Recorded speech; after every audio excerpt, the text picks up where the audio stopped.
All right, everybody. Part 2 of our UFC 270 post-fight coverage.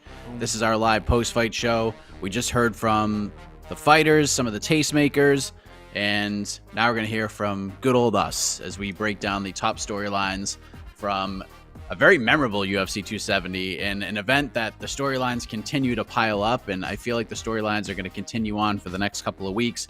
But thank you for checking us out at this hour. I am Mike Heck. We got Jose Youngs in Anaheim. Just wrapped up the press conference today. Tremendous job. Hello, sir. It's a little blurry, but doing my best. We have Mr. Shaun Al-Shatti in the house. Good to have you back, sir. Let's go. Excited. Let's talk about some fights, Mike. What a night. Oh, my God. I got energy for days. I know it's like 3:30 over there for you, but it's only 1:30 here, baby. Let's go. You seem like you've drank 14 Red Bulls, and I'm digging it. I'm just going to try to, like, surface this energy from you in some way. And then, of course, on the ones and twos, E. Casey Leiden. So a lot happened tonight, gentlemen. A lot happened. Francis Ngannou became Francis Ngannou Madoff. Dude's landing takedowns. He's doing all sorts of crazy stuff on the ground. I mean, this is the fight we predicted. I mean, go back and listen to our preview show. We predicted a 5-round scramble fest, especially in the championship round, Shaun. So what did you learn the most about this heavyweight title fight? Because something tells me you were probably blown away by all these extra things we didn't expect. I mean, man, where to start on this, right? What did I learn? We learned who Francis Ngannou is, just as a human being, as a champion, as an athlete. You look at this performance tonight, everything coming into it, all the factors that were stacked against him, all that this man was dealing with. I mean, we even learned now about this knee injury that he suffered about 3 weeks ago, MCL, ACL. Obviously, all the contract discussion, even you know, if you want to put to the side the MMA Factory stuff, the Ciryl Gane teammate stuff, that whole thing, like let's put that to the side for a moment. Just the contract issues and all of the problems he's had with the UFC. Our good friend Ariel Helwani has said it several times this week, but you look back at the history of these sort of issues, these sort of problems within the sport, within the UFC, a fighter at the peak of their earning windows, really trying to challenge the UFC in this way. It's not a list that is kind to the working class. The house always wins, as Ariel likes to say, in these type of scenarios. And it was all going against Francis Ngannou tonight. And he ends up being down 0-2 going into that third round. And dude, the way he was able to dig deep and really just put on a championship level performance in the way that no one actually saw coming, right? Nobody predicted a wrestling heavy win by Francis Ngannou, but he did it. And what now it's funny because what turned into probably the least eventful and the least interesting win of Francis Ngannou's actual, career, just in terms of the actual fight itself, is also probably, in my eyes, the most important and really the most courageous win that this man has had in his UFC run and his MMA run overall. Because now the cards are still in his hands, right? Like he still holds all the cards. The chips were all stacked against him. The house was against him, everything. And we saw it, man. He came through, he pulled through in the biggest possible moment of his life. And he still leaves the cage as the champion. And that's the most important thing, especially right now for this man. He still leaves the cage with the belt wrapped around his waist, whether it was wrapped around there by Dana White or someone else. He is still the champion, man. And that is the single most important thing. And that's what I learned about Francis Ngannou from this night, is just who he is. And again, how deep this man was able to dig to get this one out there. And we will certainly talk about who wrapped the belts around his waist and who didn't show up at the press conference in a little bit. But Jose, Casey and I were talking about this as the press conference was going on, as we were waiting in between fighters, that although when you look at a Francis Ngannou fight and the casual audience who was looking to buy this fight was expecting a Francis Ngannou performance to go, they're expecting power. They're expecting ferocious knockouts. They're expecting the terrifying Francis Ngannou.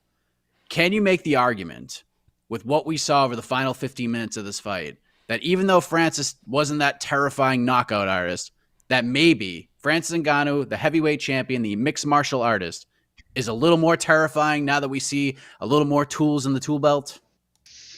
100%. I mean, I said it for a long time. Like, Francis might be really good at wrestling. We just don't know because he hasn't had to use it. So Francis Ngannou that can lose 2 rounds, catch a high kick out of the air, and then power slam another heavyweight human being onto the canvas, and then win 3 straight rounds is on one knee. because let's not forget his right knee is like shredded. So yeah, terrifying human being who can knock you dead and has the toughness of an inhuman being. So yeah, the heavyweights beware, whether it's MMA or boxing. And what about, like, I know Francis wasn't like running marathons after Casey, but the man went 5 rounds and he wrestled throughout the championship rounds. Like, that's got to be another scary part of this game, right? He's the champion, goes 5 rounds. Not a thing you're going to see very often with Francis, but a lot of people are saying on Twitter after the second round, oh, he's got his mouth open, he's gassed, he's tired, and then he's just picking dudes up in the sky and slamming them to the mat with relative ease. He's sweeping dudes. He's escaping submissions in the 5th round. Like, this guy was all over the place. Like, what did you think of the cardio conversations heading into the fight? And what did you see, at least, especially over those final 5 minutes when things were getting a little dicey for him? I think we just saw that we can finally let's just kill that narrative. That's all. It's like we're living off. Where are we living that narrative from? Is that from the Stipe fight, basically? The first Stipe fight? That's what we're living off of? We know, we keep saying Francis is new. We hear Rogan say it all the time. This is a new fighter. It's a new fighter. It is a new fighter. It is a better fighter. Each Francis Ngannou that walks out there in the cage, as long as he's with Eric Nixick and those coaches at Extreme Couture, is getting better and better. And it's a pleasure as a fan to watch this and as a media member to see this. And we're just seeing, yeah, it wasn't the most exciting fight. I don't care. They're not all going to be like that. But like what Shaheen said, we just saw the heavyweight champion become better in there. We got to see it, and he got to prove it in the cage. And things weren't going the way he wanted it to go. He adjusted, and he still won the freaking fight by out grappling and winning the later rounds. The rounds are here that he's supposed to lose. That he's I'm tired. He still had the heart. He had the guts. He had the fight IQ to win that championship fight, and that's what he needed tonight. Tonight wasn't about him getting a big knockout, him proving that he was the baddest man on the planet and all that stuff. We already knew that. Tonight for him, it was to get that W and to really annoy a very rich bald man who sits outside the cage. Yes, and it is not I who is the rich bald man, and I'm not sitting outside the cage. Oh wait, so let's real quick. We have a guest. Let me where is he? Oh, jeez. Hello, AK. There we go. Hello. I can't hear you. I am here. I'm here in the little box. Oh, I'm in the little box. I'm sorry. I'm sure you guys are already. Sorry to be late. I'm sure you guys are already talking about the main event, so I don't want to tread too much of that ground. But man, that's fascinating stuff. I mean, that was a fascinating fight. And I thought it was funny that some people were kind of pick up on what you were just saying, Case. Some people were comparing Gane's approach to Georges St-Pierre, sort of like how methodical he was, and like, oh, he's kind of like dissecting him, and how good he looked in the first 2 rounds, and GSP was so famous for neutralizing any opponent he fought, neutralizing their strengths, not always in the most exciting way. We look back at him now, of course, one of the biggest draws in UFC history. And also a great tactical fighter. But I mean, he got a lot of criticism at the time. A lot of fans just did not like watching GSP fights.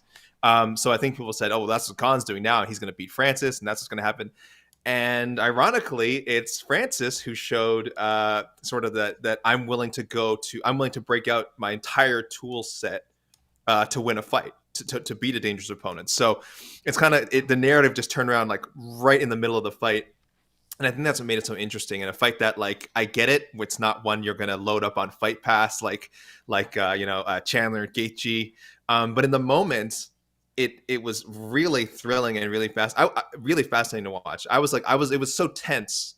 I was like breathing weirdly, like in the middle of the second round and onward. I'm like, this is weird. Like, this is a weird fight to watch, but I couldn't take my eyes off it. And I think I hope most fight fans appreciate sort of what they witnessed, because I don't know if you'll ever see a heavyweight fight like that again, relative to the expectations that it had going in. It was really something else. So I get it, not a barn burner, but I mean, if you want to talk about what is MMA, I mean, that fight is it. No, I mean, if I could jump in really quickly, I mean, I agree 100% with what AK just said there, in that I don't know that we'll ever see a heavyweight title fight like this again. And a big part of that, and really the main part of that, is because of the narrative going into it, right? Of what we knew was at stake here, man. Because this really, the stakes for tonight were so much bigger than just a title fight, so much bigger than just this one man trying to, preserve his legacy or continue his legacy or anything like that. It's just, there's so much on the line for Francis and so much against him. And as you're watching this play out in real time of him losing these first 2 rounds and you see it slipping, it's the same thing we've seen all these times before of a fighter trying to stand up against the UFC and then it all backfires against them. We're watching it happen in real time, and to see him sort of turn the tide, but not in the way that we would ever have expected him to turn the tide, in the complete opposite direction of how we would ever expect a Francis Ngannou victory to go. It was incredible theater. It was absolutely incredible theater. And you're right. We're not going to dial this back up on Fight Pass. We're not going to rewatch this on YouTube when the UFC uploads a free fight. But in the moment, it was absolutely incredible to watch.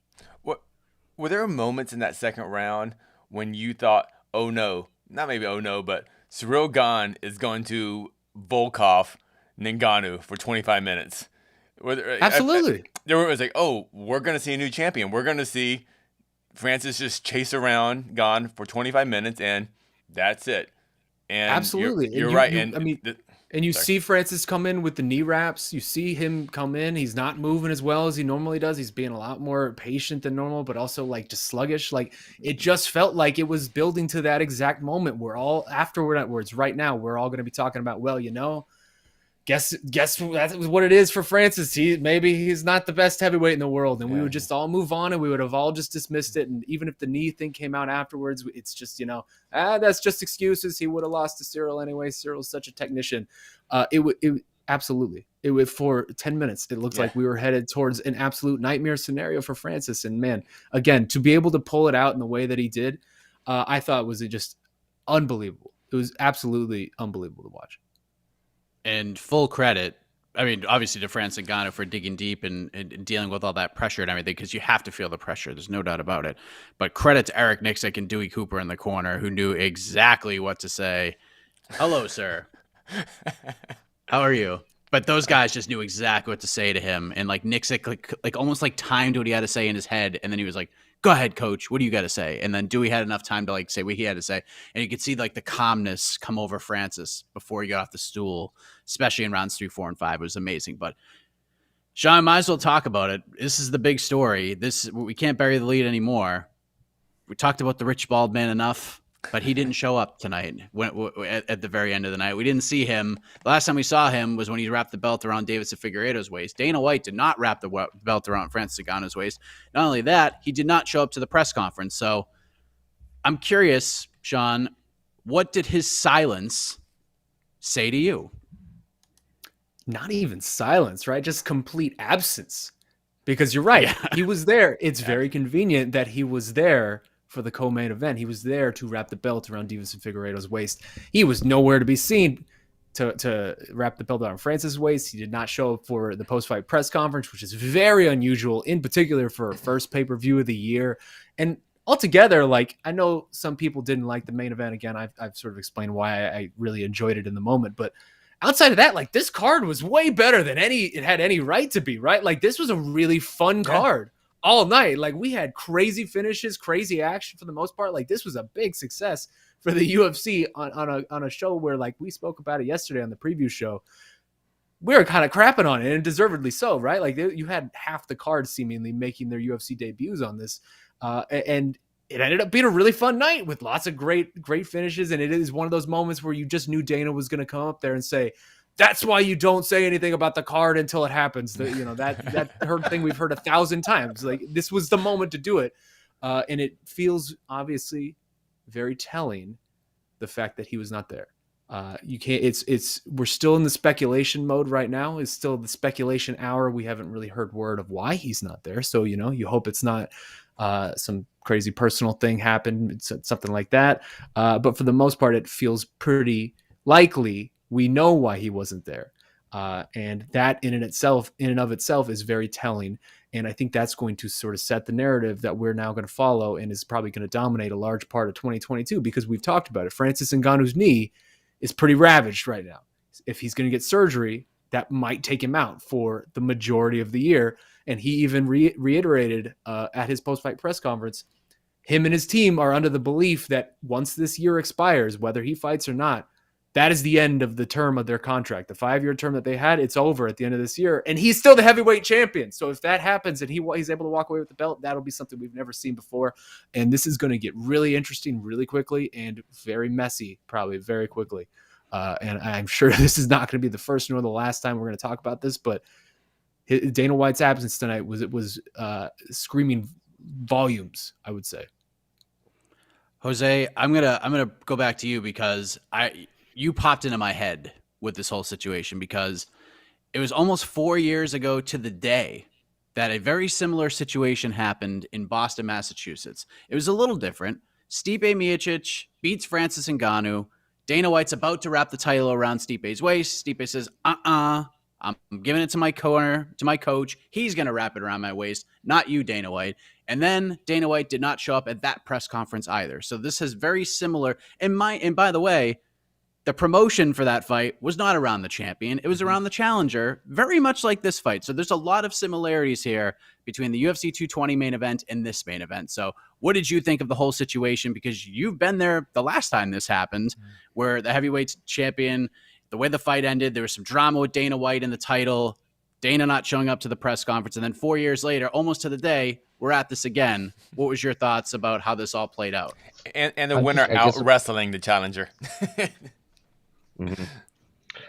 I guess I feel kind of jaded, so it doesn't surprise me. Like, I was in Abu Dhabi when Dana walked out in the middle of the fight between Michael Casey and Neil Magny, and that was the big controversy. And now, a year later, he's not wrapping the heavyweight title around the guy that he was for as much as everyone either loves or hates Dana White, he hasn't promoted a fight that well in the last few years. The last few I can think of were Hamzat and him comparing Francis to a Ford Escort or something, whatever it was, and now he's not wrapping the belt around that man. So not surprised, disappointed, but I don't know. I don't know what to say, because it just nothing surprises me anymore than me. Nothing surprises me with Dana White. So the second that fight ended and we saw Dana wasn't there, everyone in the media room was like, he's not coming.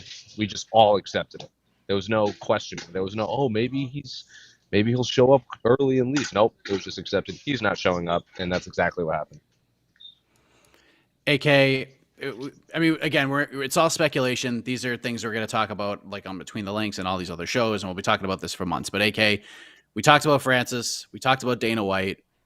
Let's talk about Ciryl Gane, because the guy, 3 years into his professional mixed martial arts career, is headlining a pay-per-view against Francis Ngannou for the undisputed UFC heavyweight title. Just thinking about that, just saying those words out loud, it's just remarkable what this guy has done in such a short amount of time. While losing stinks, and this one's going to sting for a little while, do you feel like tonight was a very important night for him? It would have been great and a memorable moment for him to win the title, but I think if we go back in the Ciryl Gane 30 for 30 that comes out a decade from now, we're going to look back on this night as a very pivotal turning point in his career. Yeah, I think it's just as important as Francis Ngannou losing to Stipe Miocic at UFC 220. Now, can Ciryl Gane show the same kind of improvements? Can he bounce back in the same way? And let's not forget, Francis didn't bounce back right away. He then had that horrible fight with Derek Lewis, which I know Shaheen and Mark Romani will remember very well. But it's one of my favorite fights. And that fight really raced. I mean, the loss to Stipe was almost understandable. People were like, okay, well, Stipe is the champion. He's the guy we kind of see, the great at the time, on his way to becoming the greatest heavyweight champion of all time, more experienced, and and Francis was untested. There was a lot of hype. He was favored going to the fight, but it was kind of understandable. Then the Derek Lewis fight happened, and a lot of people were like, holy crap, is this? It might not happen for this Ngannou guy. Then he goes in this tear, becomes champion, and here we are now. But so Gane, I don't know. We'll see how Gane bounces back. Counting him out would be insane. Like you said, he hasn't been fighting for long. This is his first loss. It's just his 11th professional fight. He seems to have a good team around him. I don't know people how they feel about Fernand Lopez. Very, very vocal guy, but hey, he brought Francis to the UFC. He coached Gane to an interim title. He's done a lot of good work. So whether Gane is going to stick with him or kind of like Francis, maybe expand his training and who he works with, remains to be seen. But he clearly has the potential to still be a world champion. He was winning the first 2 rounds. I know one of the judges did give round 1 to Ngannou, but the general consensus seemed to be that Gane was leading the action, was winning the fight until the takedowns and the wrestling started happening, and then that changed everything. So let's not judge quickly. Again, after 220, a lot of question marks around Ngannou. There should be the same question marks around Gane now. Maybe he shores up that wrestling game, and when they fight again, then he becomes a champion, and the cycle kind of repeats itself. But very, very important fight, win or lose. And he was all class. He was all class at the post-fight press conference, saying like, no, obviously no question to the judges. I know I lost. I hope Francis sticks around. I need to fight this guy again. Yep, I thought he also taught a master class on how to handle a loss. Him and Brandon Moreno both. I was going to say Brandon Moreno. Yeah. Brandon Moreno was incredible. I coming into this, I totally didn't realize, or I just realized like when Francis fought Stipe the first time, that was only his 6th UFC fight, and then tonight was Gane's 7th UFC fight. 8th. So like 8th, 7th, 8th. Oh, wait, they're like 1 or 2 apart. It's just incredible the kind of similarities, and to count out Gane has a future, not only a title contender but a future heavyweight great is ridiculous. I think Gane he's so in the title picture. Like, there's nothing like dismissive about Gane's performance tonight too. It's just, he lost to a better fighter, and that's it. Real quick before we move on to the co-main event, Sean, we knew Jon Jones was going to be watching the fight. We knew he was going to be tweeting and social mediaing during the fight. Did he lose sleep here watching Francis do some wrestling? And do you feel any more confident than you felt yesterday when we talked about this, that Jon Jones could be waiting in the wings? Because, by the way, the UFC's got to get right with Francis, and getting right with Francis and getting right with Jon Jones, that seems like a lot, my man. That's a big ask right now. That is huge. A big ask. I don't know. I mean, I said yesterday that I'm not confident at all that Jon Jones will fight this year, maybe even again, just in the UFC, the way that this whole situation has played out. But again, I don't even know that matters right now, because Jon Jones could conceivably step in for some sort of interim title type of situation. But again, Francis Ngannou is about to get surgery. Like knee surgery. Like, I've blown out my knees before. It's not a quick recovery. Like that dude could conceivably be out until the end of the year just on the knee surgery alone, if not 7-8 months. So that's a question for long down the line. That's not something that we would be able to probably look at for the summer, for a big fight week like the International Fight Week they announced tonight. So that is a good question. I would say if Francis does fight again in the UFC, it will probably be Jon Jones. I would imagine they will figure out some way to get that done, and maybe by that point bygones will be bygones. But just one more thing to add to all of this. I did again, it's just this whole confluence of events that sort of led to this very strange night with this very strange narrative just around all of this. I was really appreciative that the UFC ended up booking this show in California. And why do I say that? Because in California is one of the last places in the US that actually discloses salaries. So I spoke to California State Athletic Commission Director Andy Foster tonight, and he sent me over the salary list, and we were able to see how much everybody made tonight.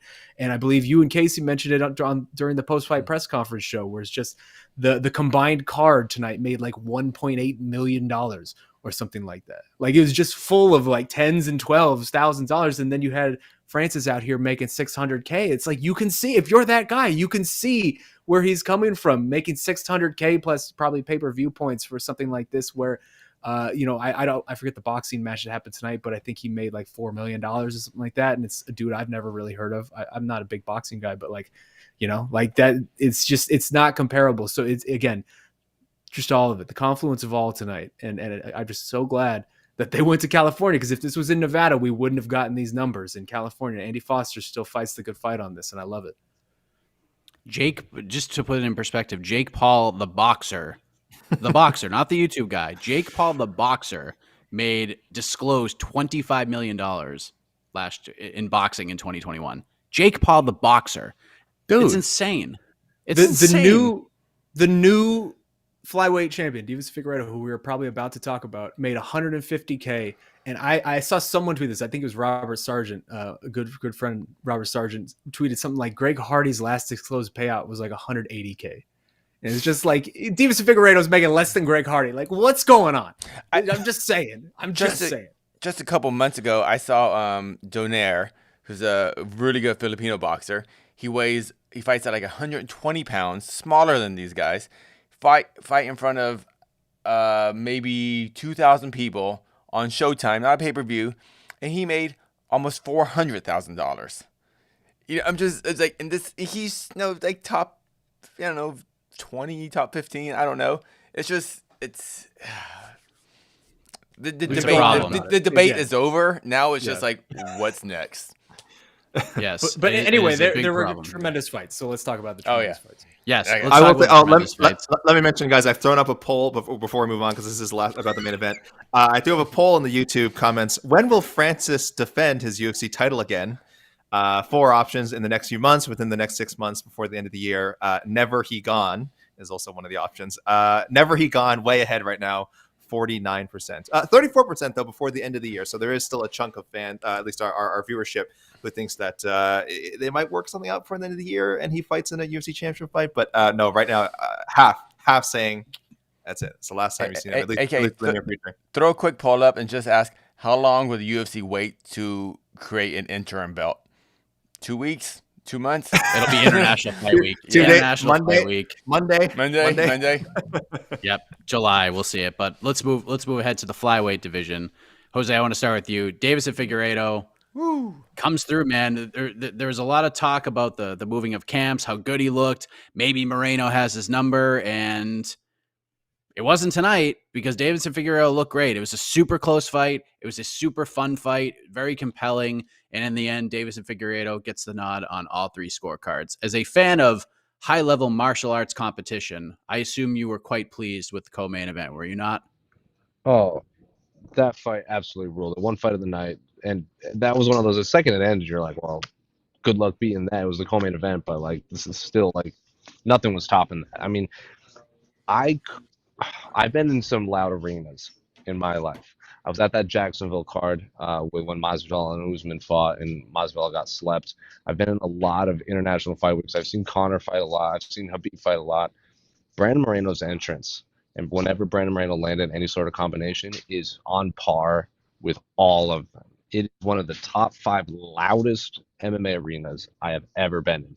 And Figueiredo loved being booed every second of that fight. Everything checked the box. All of the drama was there, and then the fight lived up to all of my expectations. It was a high-level martial arts fight in front of a raucous Mexican crowd. There was no Brazilians. Even Deiveson Figueiredo after was like, I'll fight in Mexico, but no promise I can get back because I'm probably going to die, me and Henry Cejudo. So 10 out of 10 across the board, 2 best flyweights on planet Earth, and I want to see them fight 10 times. That chant, fight forever, that you hear in like PWG and Ring of Honor, I wanted to chant that. I was being professional in the media room, so I didn't. But yeah, one of the best flyweight fights I've ever seen. And I can't imagine the 4th fight will be any different.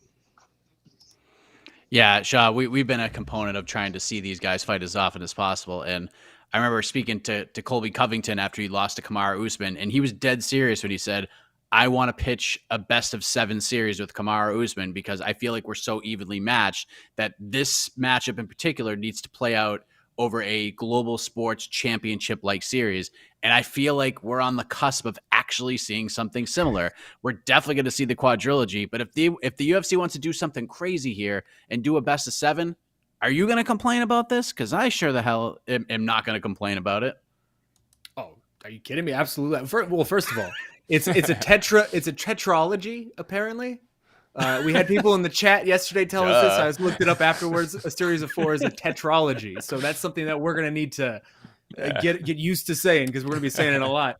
The vocabulary you learn following the sport, picograms, all of it. You got to love it. I never thought you'd know that.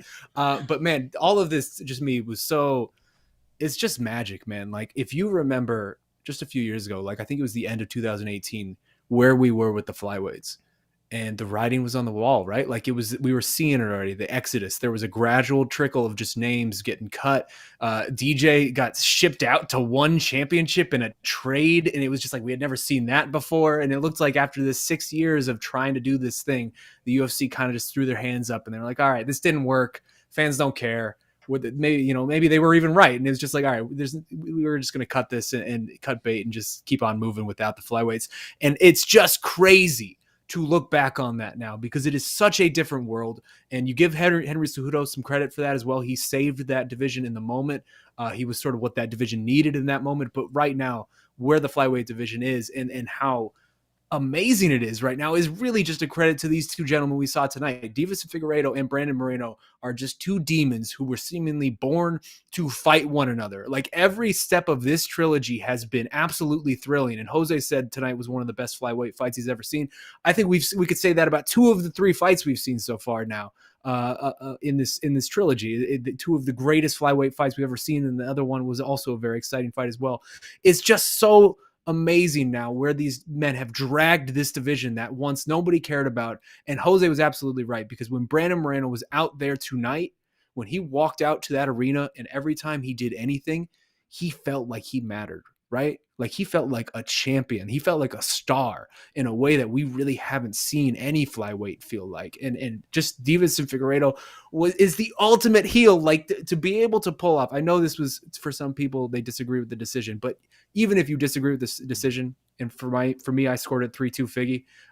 But even if you disagreed with the decision, you have to give so much respect to that man, because in his moment of glory, he not only just called immediately for a 4th fight with this dude, he called for it in Mexico. Like, of all places, that man wants to go and just get drowned in booze in Mexico. Like, the second one was in Phoenix, third one was in Anaheim. Like, Mexico City would be obscene compared to the booze he got in Phoenix and Anaheim. Like, it was just crazy, man. I love it. I absolutely love it. What's up, Jose? He changed his mind. Watch the post-fight press conference. He doesn't want to fight in Mexico anymore. He wants to fight in Brazil or the United States, because he doesn't think him and Henry will be able to escape Mexico after. But I asked him specifically, I said, there's a rumored fight in May in Brazil. Why not fight at home? And then he laughed. He goes, yeah, I probably won't make it back out of Mexico. So, and then later on, he said he wanted to move his family to the United States. So he either wants to fight in Brazil or the U.S. And he sort of walked his Mexico call out back, which is a little disappointing. Yeah, I think Either he way. deserves. Either way, I think he called, deserves to yeah. fight in Brazil. Like, can you imagine just like a few years ago pitching someone on the idea of that, like, these flyweights are going to fight 4 times in a row, and not only is it going to be totally make sense and everyone's going to be totally deserved, but like, fans are going to love it. They're going to support it, and we're all going to be genuinely excited for each fight. Like, it's just crazy. I can't think of any parallels to anything like this in MMA history. And I know we always go like the all-time thing, but like, this is just nuts, man. And I know pay-per-view buys are different, but Jose, in the arena, I mean, a freaking flyweight, Brandon Moreno, this guy that you could put 2 of them inside Francis Ngannou, and like, he was the biggest star. He was the biggest star by far, way bigger than Francis, right? They didn't need that heavyweight title. This fight, it could have headlined, yeah, without a doubt. There was no Francis, no Ciryl chance at all at the ceremonials or press conferences or anything. It was all Brandon Moreno. The Fighter Hotel is every Mexican in the world in the lobby with mariachi music. So they didn't need the heavyweight title. This fight could have been next month in Houston, the main event, and all the seats still would have been filled for Brandon Moreno, Deiveson Figueiredo. Can Figueiredo Moreno 4, can that headline a pay-per-view in the right arena, in the right location? Yes. Yeah. Yeah, I believe so too. I Definitely. think it could have done that. I think the UFC didn't. I think the UFC underestimated, seriously, what a draw those flyweights are, especially together. I really think they underestimated it. This is a classic have your cake and eat it too kind of card, because you wanted to sell tickets for the arena, and you knew Moreno Figueiredo could sell out that Honda Center easy because of the population. Moreno's gym is like a 2-hour drive from there, so you knew the tickets would sell. But would that be enough to get 500,000 buys on pay-per-view? Might be a little bit of a different story. Let's pad it with the heavyweight championship fight, because even the casual fan can understand the freaking weight of a heavyweight championship fight. So I understand what they were doing there. AK, you're patiently waiting. You watched Deiveson Figueiredo go out there and do the damn thing. And as much as you want to dump on Henry Cejudo for this awful build to the fight and how he made it about himself, the guy is probably the nominee. He's even with what Francis did. A little bit of a hot take. Henry Cejudo right now is probably the coach of the year in MMA, is he not? No, what? We can't attribute we can't attribute everything that happened the second just to him. Just the to front runner. January 23rd. Henry Cejudo, coach of the year. Why is it just Cejudo though that gets the credit for this? I mean, for sure he's a factor in it, but I mean, Figueiredo himself said the whole camp was great. He said he thanked the UFC before at their media day, talking about like he was grateful the PI helped him with like sorting out his diet. So there's so many things went to him improving. Again, a big tip of the cap to Cejudo for sure. He's certainly the front face of all these improvements that Figueiredo made, but it can't just come down to him. Just like I wouldn't just give all the credit to Eric Nixick for like we said, coaching Ngannou to his win today. I give him a ton of credit for sure, but I don't know what I'm sure Cejudo will have a lot to say about it. I'm sure Coach Eric will break it down to all the stuff they did, and that's fine. But I don't know if I want to give it all the credit to Cejudo. Again, and maybe I'm just resisting because I'm sure he's gonna want to take a lot of it. I do want to ask though. So we all want to see the fourth fight. It would be unprecedented to even have like we said, a tetralogy in the UFC. It's never happened before, much less if it happened again. This would be like, people want to see it now. So we're talking about like the same guys fight each other four straight times. Like, I don't know if the UFC would do that, but I also don't know what makes sense because Figgy said he would want to fight Kai Kara-France. So he mentioned him by name. Kai Kara-France has a fight booked in March. He's fighting Askarov. So that fight is still happening. Presumably, if Kai Kara-France won, then that would really make him a very good option for Figueiredo. And I guess it might line up with the timing with the rumored Brazil card, which they're saying May, right? Sometime in May. That's the idea. We don't know for sure yet, right? May. What, Brazil? Anyone? Looking like that, May. yeah. So yeah, May 7th. So it could work out if Kai Kara-France like just smoked Askarov somehow, and then stayed in shape and said, "Yeah, 2 months later, I'm ready. I'm not hurt. I'm ready to fight in May." That could make sense if Figgy wanted that home date. So I just wonder the timing of when you would do the Moreno fight, because again, May is kind of is a bit of ways away. I don't know when Figgy would want to fight again, if you would necessarily want to wait for Brazil. So a lot of things have to factor. And again, Kai Kara-France, Askarov, I don't think they can be ignored. And yes, does the UFC want to do 4 straight? Like, they've never booked anyone 4 fights at all, much less in a row. So the timing is tricky here. That should be the next poll I put up: is do you want to see this right away? I'll put that up in a bit. Yeah, I do. Yeah. And if they fight again, like, I want to see number 5. No matter who wins, I want to see number 5. Like, unless that'd be somebody unprecedented gets in MMA, 45 not just second the knockout. UFC. Like in MMA, to like legitimately do a series like that, like to just do this is a best of 7 or best of 5 or best of 7 series and uninterrupted. And I think it's a cool idea. We've talked about it before. We thought like best of 5 is maybe more reasonable, just because the amount of damage. Like if the fights are this competitive, you have to imagine the amount of damage these guys are doing to each other. Do you want to make them fight each other 7 times? But with these two, again, it's such a unique pairing. As Shaheen said, 2 guys just born to share a cage together and brutalize each other. Maybe 7's the way to go, but then maybe 7 won't be enough. So I don't know. I don't know where we draw the line. But see, here's the thing too, right? Because here's the weird thing about all of this is I don't know how I'm not good at math, especially not on the fly. So I'm not gonna be able to do the math on this on the fly. But like, I don't know how many minutes these 2 guys have fought each other at this point. It's got to be at least like 37, 38, something like that, right? 50, No, 50. 50. See, I said I was better. 57 or something. No, 6 over an hour. Over an hour they fought. It's over an hour, and yet does anybody here on this panel, any 4 of us, feel confident whatsoever that you know who the better fighter is right now? Not at all. I have no idea. I have absolutely no idea. And whenever this 4th fight happens, I have no clue who I'm going to pick.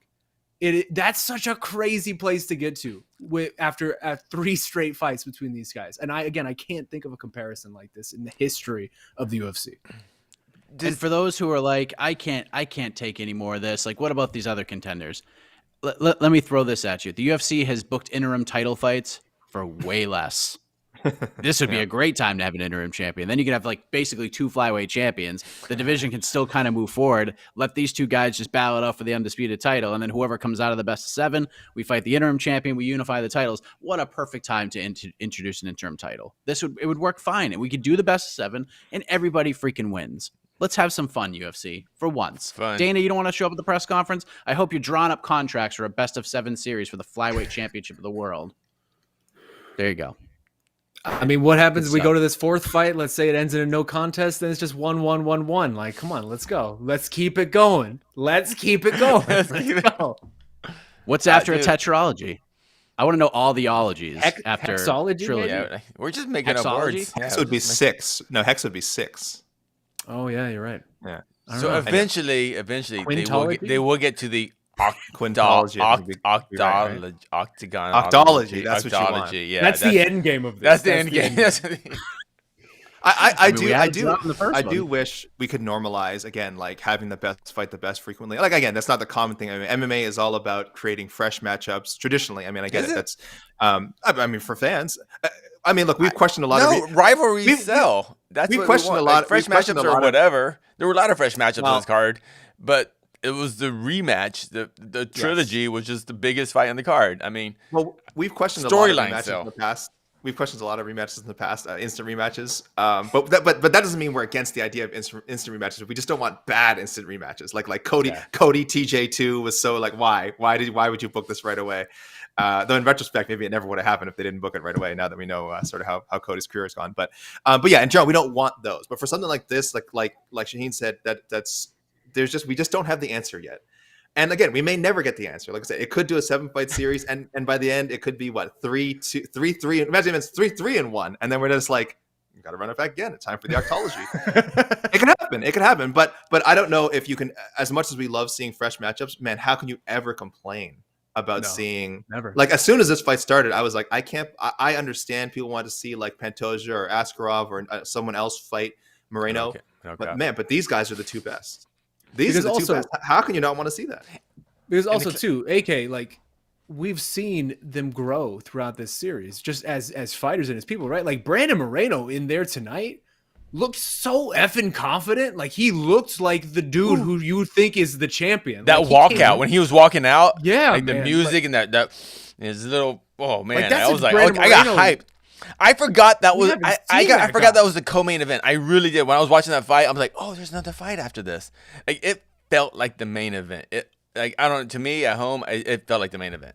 It did. Just even his mannerisms in the cage, the way he was fighting, just everything exuded confidence from that guy. And that is not the same guy who fought Deiveson Figueiredo at the end of 2020. Like he has grown exponentially through this just as a person and as an athlete. And you could say the same about Deiveson and changing up his entire camp, going to with this whole new team, going to a super scientific approach with the weight cut, looked fantastic, weighed in a pound under. Like both these dudes have brought out the best in each other. And it's just magic, man. We could go on for hours talking about this. I love it. Oh yeah, give me 15 Fight- of these bad boys. Let's Fight go. of the year candidate already. I mean, I hope people don't. I know we're early, but I hope people don't forget about this one. 11 months from now, keep this one in mind. This might be in the top 5. Is a great. We great have a fight. Slack channel just so we don't forget about this. We do. Yes. You folks playing at home should also you can make your own Slack channel and just get a pen and paper and keep a notepad. and Henry play at home. Cejudo, Coach of the Year, Coach of the Year, January. January Oh, 23rd. Lord have mercy. Also, I will By the say way, I'm real not quick, wrong about that. Go ahead. before we move on, I'm just gonna say I threw out a little parlay on Friday's preview show of my picks. Which, by the way, I was 2-0. Just saying. If you would have put that money on that parlay, that was like 5-1 odds of Francis and Deiveson. Made some good money. So I hope a few of you at least followed the Al-Shatti advice. Just saying. You should have, because if you're going to bet on Moreno Figueiredo, you had to bet Figgy with that. It's just too juicy at like plus 160. You can't bet Moreno when Figgy's sitting there at plus 160, because even though he got stopped, like you had to. And then Ngannou was at underdog money. Like any gambler out there is like, oh, thank you all so much for flipping this line, because that's just no disrespect to Ciryl Gane, but that just seems like way too good to be true. So yeah. Just Good pour stuff. one out for all the poor bettors who put their money on Francis winning by a knockout, because that's a tough beat. That's a real tough Yes. beat. there was one. There was one person who was bitter about his Brandon Moreno ticket not cashing because he thought Moreno won and thought there was some sort of robbery. But I guess when you have your own money into it, you might feel that way. So he decided to put some money on Francis winning by decision, and he showed me the ticket plus 1,400. Francis by decision, got it done. Wow, Dang. 14-1 odds. 14-1 odds on Francis by decision. Kudos to that guy. Goodness, air fryers That's for just everybody. Yeah, that's a great bitter bet right there. That's a bitter bet that paid off. Normally that does not pay off for you, and I don't recommend that to anybody, but good on you. So those are the two title fights. They're so damn good. Just so damn good. We know what's next for both those guys.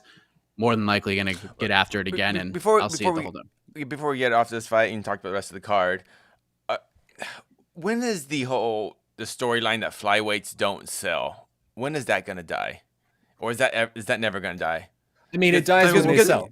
It dies when they sell. We'll see. Because as much as we're giving this all the plaudits that it deserves, it wasn't the main event, and it's not. When a flyweight heavyweight, it sold tickets. It sold tickets. Sure, it sold tickets. Sure, but that's not the pay-per-view buys. metric upon which we sort of measure all this, right? Like isn't that that'll go UFC? away. Yeah. If Moreno Figueiredo 4 headlines the next card that it's on, and then that sells like 500K, like then that narrative goes away, right? Like, because that's a successful pay-per-view. Yeah. So that's when it'll go away. Okay. Yeah. Because, I mean, for a while, it was like featherweights don't sell, and then Conor McGregor showed up, and obviously featherweights do sell. So I'm just kind of curious when we're going to kind of kill that narrative, because I don't think we say that anymore, that flyweights don't sell anymore. I mean, sorry, featherweights don't sell, because we're over that. But cool. Yeah, we're taking baby steps though. We're in a much better spot than we were a few years back. Even though we had arguably the best fighter on planet Earth as the champion of that division, it still wasn't. There's no sizzle to the steak. It was just like, wow, this Demetrius Johnson guy's really, really good. And then Cejudo came along and sizzled things up, and then Figueiredo came over and just started brutalizing people. And you're like, damn, this 125-pound guy is doing that to these guys.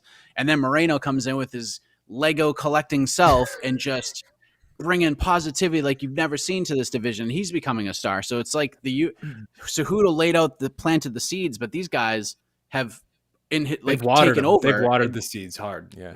Yeah, like there's no need for Henry Cejudo to fight again. Like at 25 or 35, like these divisions have moved on, especially 25, which is fascinating and remarkable. And it shows a lot to what Figueiredo has done for himself as a star, because Figueiredo is probably the most interesting guy on earth. Just go back and read anything Guilherme Cruz has written about Deiveson Figueiredo and his development as a fighter. The guy's had 400 jobs, and they're all each more interesting than the previous one. And then Moreno's just such a happy-go-lucky guy. I want to see these guys fight forever. So great co-main event. Main event was super interesting. The storylines following that are going to be super interesting. But Shaun, what else stood out to you? What was your, if we're doing like high school superlatives, what was like that superlative that most likely to succeed performance tonight that needs a little shine? Oh, man. That's tough because there was a lot. We mentioned it earlier on the show, but like, again, this card got a lot of grief, and rightfully so, when you have half the card making their UFC debut and charging $75 for it. Like, that's a rough get, but it was a really fun night. And there was a lot of really crazy insanity, especially early on. The early prelims were nuts, and I'm sure we'll get into that a tiny bit, but I just have to mention the one man who had probably the most infamous surname on the whole entire card, Mr. Nurmagomedov, because the way that dude went in there and just blew through Cody Stamann, and not just like any Cody Stamann, right? But like a desperate Cody Stamann. A Cody Stamann who told you, Mike, made several metaphors and allusions to the way that his back was against the wall. I believe he said his nuts were against a bandsaw, which is that's just poetic. He coming in losing 2 in a row, and he knew kind of like his job might be on the line. And this is a guy who's been in there with Aljo. He's been in there with Marab. Like, he's been in there with Song Yadong. No one's beaten Cody Stamann the way Nurmagomedov beat him tonight. What was that? Like 47 seconds? Like, that was like a flawless victory. Flawless. That was a flawless victory, man. Like, he ran through him like a steamroller, and that's now a guy who all of a sudden that's the type. He ran through him like a bandsaw. And that's the type of performance that really can open eyes really quickly, right? Because this is a guy who's been out of action for like 15 months, something like that. And now all of a sudden, the Dagestan Knuckle Game Cartel, as our good friend Jed likes to call it, he was looking like one of the most intriguing members of this whole gang now. He asked for Marlon Vera next, and that probably doesn't sound that appetizing to Cheeto, but I don't hate that idea. I actually kind of really love it. So I hell of a performance from Nurmagomedov. Absolutely. Awesome. AK. Awesome submission. I just like this card overall. I just want to say, like, if I hadn't given it a gymnastics, pre-fight gymnastics rating, but I was definitely one of the biggest critics of the card. I mean, that's for sure. But if I was to be optimistic about it, I would have said, well, hopefully this is a card where the prelims have the kind of mismatches that fans like, which results in either exciting fights or fast finishes. And we didn't quite get that, but we did get the kind of compelling fights part. I was a little surprised to still see some people, and maybe I'm just looking at the wrong comments, but some people on social media, some people on like the MMAfighting.com like comments section going like, "Oh, this card's been a snoozer. Can't wait for the main card to start." Because I'm like, we had a lot of good action. Like I thought, Jasmine, Mike, help me with this. Jasdevious. Double J. Jasdevious. Thank you. No. I got to get this. Jasmine Jasdevious. I thought she looked really strong in her debut. The Demopoulos comeback was. We're forgetting this now. The Demopoulos comeback was stunning. Juarez looked like a killer for about 30 seconds, and then unfortunately succumbed to jiu-jitsu. Matt Favola, Genaro Valdez was exciting as hell. I enjoyed the Tony Gravely fight, but I'm a Tony Gravely fan. I know it's a bit of a grind for people, but again, I think the bantamweight division is just so deep. Jack Della Maddalena took care of business as he was expected to. Victor Henry, Casey, your guy, all you and your rising fanboys. I know, great fight. Wait for me, yeah. Of course, great fight. Michael Morales lived up to the hype. I wasn't a believer. 22-year-old kid looked spectacular, taking out a veteran Trevin Giles, and then as Shaheen mentioned, the Saeed performance, and then Michel Pereira Fiala was also a great fight. I love that Michel Pereira Andre Fiala fight. So it was a very, very strong card. Maybe sold on 2 fights, but I think this is one you could watch again and be like, man, this was pretty decent. So congrats, of course, to the fighters, to everyone who fought. We criticize the matchmaking sometimes, but the fighters, it's always on them to perform. And I thought a lot of them just did an amazing job tonight. So big round of applause for the fighters. And just the weird irony of MMA that of the crappy card, well, the one good fight we know is going to rule the main event. Of all the fights on the card, that's probably the one fight we're not going to go back. The worst and the least entertaining fight. The one fight that sold the card was the least entertaining fight. That's MMA. That is mixed martial arts. Yeah, It's wild. Before I go to you, Casey, so you can talk about Victor Henry and how great he was, I'm going to award the inaugural Chris Barnett Get Yourself Over award to Vanessa Demopoulos. Because I mean, A plus night for her. A plus night, a Beast Boy sort of showing. And after losing your first UFC fight, a la Chris Barnett, she comes back, gets drilled with one of the most ferocious strawweight punches you will ever see in your life. How she survived that in general would have gotten her over. Then she turns it into a finish. Then she's dropping splits in the middle of the octagon. Then she's hopping into the hulking arms of Joe Rogan. And then she goes back and just cuts a killer post-fight scrum with the media and gets really open and honest about some stuff that may have been out there for like the hardcore fan to know, but a lot of the casual UFC fans probably know nothing about her, but they know of her right now. So A+ night for Vanessa Demopoulos. Looking forward to talking to her this coming week on We Got Next. It's already set up, and looking forward to diving in depth into that story. So Casey, Victor Henry, yada yada yada, and $50,000. Oh, you got the bonus and 50 Gs and 50 Gs. I tweeted this. You mentioned Chris Barnett. I tweeted this. Hopefully he sees this. I don't know how active he is on social media, but I tweeted at Chris Barnett. Please, Chris Barnett, jump into Joe Rogan's arms next time you get a win. Please do this. Please do the Demopoulos and jump into Joe Rogan's arms. Hopefully it's Joe Rogan. Maybe it'll be Michael Bisping. I don't know. Beast Boy. It's a great way to celebrate. Yeah. Normalize jumping into Joe Rogan's arms. Normalize jumping. Yes, dirty dancing style. Just jump and let Rogan just hoist you up into the sky. And come on, Rogan, man. You got all the on it on you and whatever. Yeah, just do it, man. All right, Casey, Victor Henry. I told you. No. Oh man, it was just you did. I did. Okay. I picked Victor Henry, but it was one of those. I picked Victor Henry, but I was like, in my back of my mind, I'm like, damn, this is a tough fight. This is a really tough fight. I thought his opponent was pretty much the most underrated bantamweight in the division. He was super exciting, but it's three performance bonuses and 5 fights or something. But man, I'm just excited. Like people I think because you see there's a lot of silly pictures of him. I think when initially the fight got booked, there was a photo of him making a funny face, and that got all the posters. So people just didn't take it seriously. Oh, he's this guy that fights in Japan. No, he was a serious fighter. He was on his way to fighting for the Rising Bantamweight Championship, which at that time maybe I think Kai Asakura or even Horiguchi was the champion at that time. And of course, COVID screwed up that. So his kind of career kind of just stalled. And man, just his style. And when he won, it's just a super exciting fight. The biggest underdog on the card. And then when he gets the mic in front of his basically his hometown crowd, he dedicates the fight to like his friends who have recently lost his mom. And then he talks about just the honor of being a martial artist. I freaking loved it. I was so happy for him because I know him. I did a video on him. I visited his home. Like he's from, I mean, not to put it bluntly, a pretty shitty part of LA, very dangerous part of LA called Southgate. It's a part of LA where there's a freeway that just cuts through and you just drive through it and you go, I've never seen this area of town. You just keep going. That's where he's from.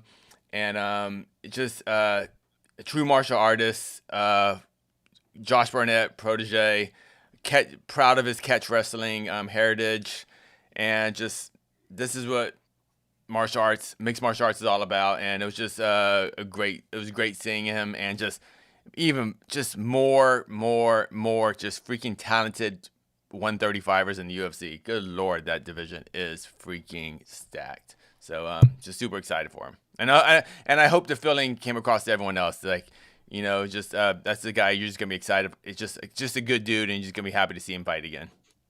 Yes, and of course, the most important of the martial arts that you didn't mention was the taste in music, which is obviously what gets you over the top in the UFC and in the bantamweight division. So, listen, all things considered, the ravaging this card took, this is a pretty damn good night of fights. This is a pretty killer pay-per-view. The storylines coming out of it are so interesting, and that always means that it's one of those memorable cards, and we'll be talking about it throughout the week. No UFC next week, by the way. Actually, AK and I are going to talk about it more tomorrow. So Tomorrow take a little morning? nap, everybody. Like 6.5 hours from right now, you live mean on this very Monday? page. You mean Monday, No. right, Mike? No, AK. Sunday. Yeah, get some Z's, bruh, because we're waking up and we're going to look good. We're not going to wear pajamas like we normally do when we record on to the next one. We're going to be looking dapper in our Sunday best, talking about some matchmaking. 11 a.m. tomorrow morning, or actually 11 a.m. this morning, about 6.5 hours from right now. Join us for On to the Next One, a special live edition coming out of UFC 270. No UFC next week. They're back on February 5th. Jack Hermanson versus Sean Strickland. However, Bellator is back next week. Oh, yeah. Big fight. And they're coming to the arena of the best damn team in the NBA. Oh, Let's my go. goodness. Number one, baby. Another big Number win today. one. Another big win today. Sorry, Mike. Before you That's sign us all we off, do. I do want to say, That's all we do. I quickly threw up. I should have thrown this up earlier. Should Deiveson Figueiredo, Brandon Moreno 4 be next? And it's pretty close. Yes, book it right away, 56%. No, let's see a fresh challenger, 44%. And again, I threw it up a little late, so it doesn't have quite the sample size the last poll. But there's a split. Not everyone wanted to see it again so soon. That just means 44% of people were wrong. I mean, that's Stop it. Exactly. Oh, stop it, Shaheen. Stop it. 100%. Yes, and speaking of stars on the rise, that Bellator card will feature the return of one Ben Big Tuna Parrish, so you know you got to watch. So thank you for watching, everybody. For Sean, for Casey, for AK, I am Mike Heck. Good night, everybody. Happy birthday, AK. It's not my birthday. Why do you keep telling me it is? Weird. Happy birthday. That was between us, guys.